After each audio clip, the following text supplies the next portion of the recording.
Assalamualaikum warahmatullahi wabarakatuh. Kembali bersama saya di channel Rian TV.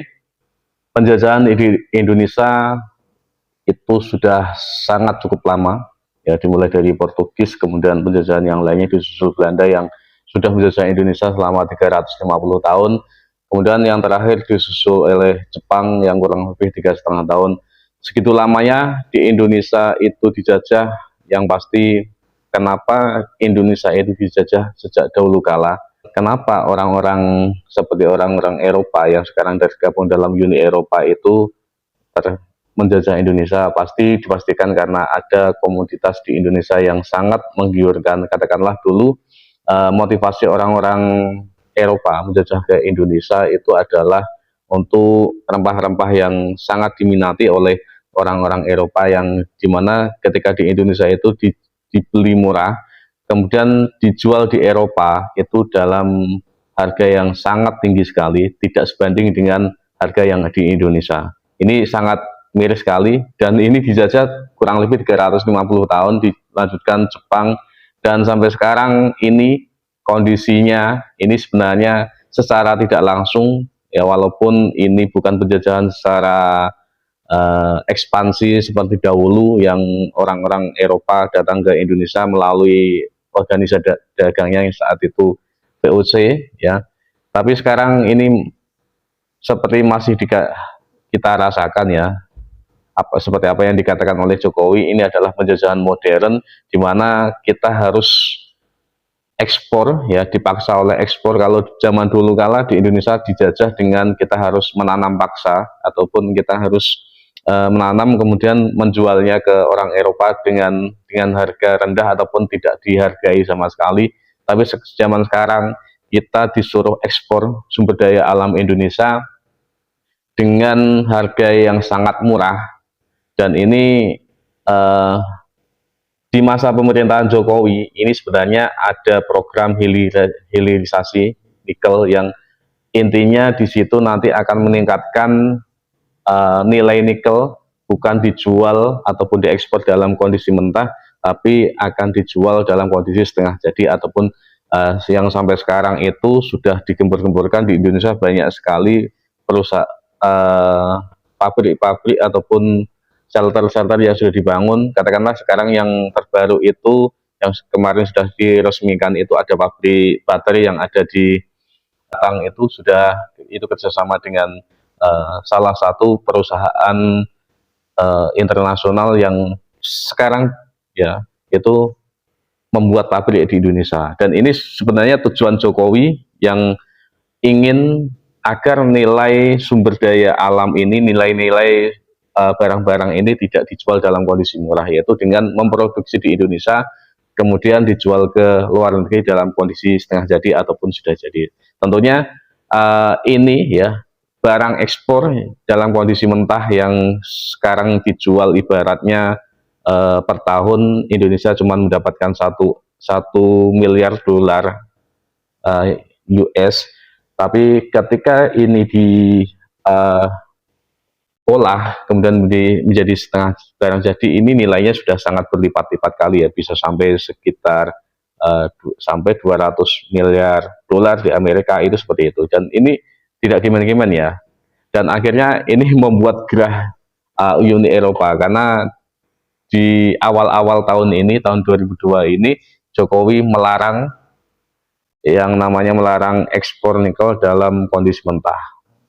Eropa panas, Uni Eropa panas, kemudian menggugat Jokowi ke WTO, dan setelah proses gugatan atau proses sidang ini Indonesia kalah. Dan apakah Jokowi akan diam? Apakah Jokowi akan cuma diam saja dengan kekalahan ini? Tidak, karena ketika Jokowi diam maka atau Indonesia diam dan tidak melawan dan tidak mengajukan banding, maka ini merupakan tanda kekalahan, dan ataupun tanda bahwa apa yang dilakukan oleh Indonesia ini adalah sebuah kesalahan. Tapi ini adalah sebuah kebenaran yang harus diperjuangkan dan harus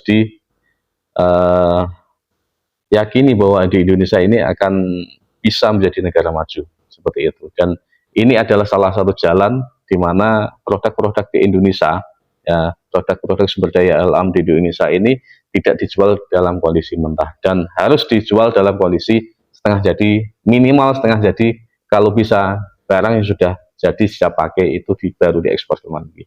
Dan tentunya orang-orang Eropa itu sebenarnya kalau dulu kalah itu kan negara mereka kecil, katakanlah ketika Eropa Barat lah itu dihentikan ya pasokan gasnya oleh Eropa Timur, katakanlah Rusia, itu kemarin sudah kelimpungan.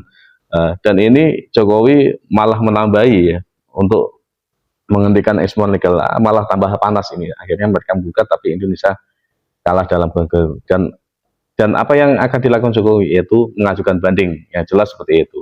Dari para penambang, dari pengamat-pengamat Indonesia ini mendukung Jokowi untuk yang namanya mengajukan banding agar Indonesia tidak dipandang sebelah mata. Dan seperti apa yang kita bisa lihat ya, kenapa orang-orang Eropa itu zaman dulu menjajah, karena mereka memang negaranya kecil, sumber daya alamnya minim, dan ini dan sampai sampai sekarang juga mereka masih memanfaatkan dengan sistem yang sama, cuman dengan cara yang berbeda. Sistem yang sama katakan seperti apa, yaitu menjajah ataupun membeli. Yang sekarang dilakukan adalah membeli barang-barang sumber daya alam di negara-negara yang berkembang dengan harga yang rendah tanpa mengizinkan mereka untuk memproduksi barang agar barang ini menjadi barang jadi yang siap dijual. Kalau ini bisa terjadi, tentunya orang-orang Eropa ini akan sangat kelimpungan karena mereka tidak punya sumber daya alam ya, yang mereka andalkan cuman dari industri saja. Tentunya ketika industri ini tidak ada pasokan barang mentahnya yang siap diolah seperti itu, tentunya mereka akan kelimpungan dan tidak bisa bergerak. Dan ini hal-hal inilah yang sebenarnya dicegah oleh orang-orang Eropa, orang-orang negara maju di sana, agar negara-negara berkembang ini seperti yang dikatakan Luhut, agar negara berkembang ini tidak bisa menjadi maju seperti itu. Dan negara-negara Eropa itu sebenarnya mereka tidak ingin negara-negara berkembang seperti Indonesia, kemudian negara-negara yang lain yang punya sumber daya alam yang sangat banyak ini tidak menginginkan ini Indonesia ini menjadi maju. Makanya mereka menggugat ke WTO terkait masalah nikel ini, karena ketika tanpa barang-barang mentah dari berbagai negara berkembang, katakanlah dari Indonesia, mereka tidak apa-apa atau bukan apa-apa karena tidak punya sumber daya alam. Dan ketika dihentikan, selesai mereka kelimpungan. Dan ini sudah terjadi, tapi di Indonesia ya ini tentunya walaupun nanti kalah ataupun ketika mengajukan banding kalah, tapi yang jelas tetap akan menggunakan ya, tetap akan memproduksi walaupun jumlahnya yang diekspor dengan yang diolah di Indonesia ini mungkin seimbang atau bagaimana, yang jelas akan tetap berproduksi karena perusahaan-perusahaan internasional ini ada yang sudah menanamkan modalnya di Indonesia untuk memproduksi barang-barang seperti sumber daya alam nikel seperti ini untuk diolah di negara Indonesia. Dan ini sebuah kemajuan, dan di masa siapa ini terjadi, dan kebijakan-kebijakan yang sungguh berani ini di masa siapa, cuman ada di masa Jokowi. Dan ini saya tidak omong kosong, ini kenyataan bahwa investasi orang negeri sekarang, dan sekarang Indonesia menjadi negara yang diakui menjadi 7 negara dengan ekonomi yang terbesar. Ini tentunya kita akan ke depan bisa bersaing dengan negara-negara seperti Amerika, Cina, kemudian negara yang lain seperti Rusia, seperti itu ya. Karena Indonesia bukan negara kecil, kita punya jejak sejarah bahwa negara ini adalah negara besar yang tidak bisa dipandang sebelah mata, seperti itu. Terima kasih dari kami. Kalau ada yang salah bisa dikoreksi, kalau ada yang tidak setuju bisa berpendapat di kolom komentar dengan argumen-argumen yang santun, karena Indonesia adalah negara yang santun. Jadilah netizen yang santun dan netizen yang punya adab, seperti itu. Terima kasih dari saya. Assalamualaikum warahmatullahi wabarakatuh.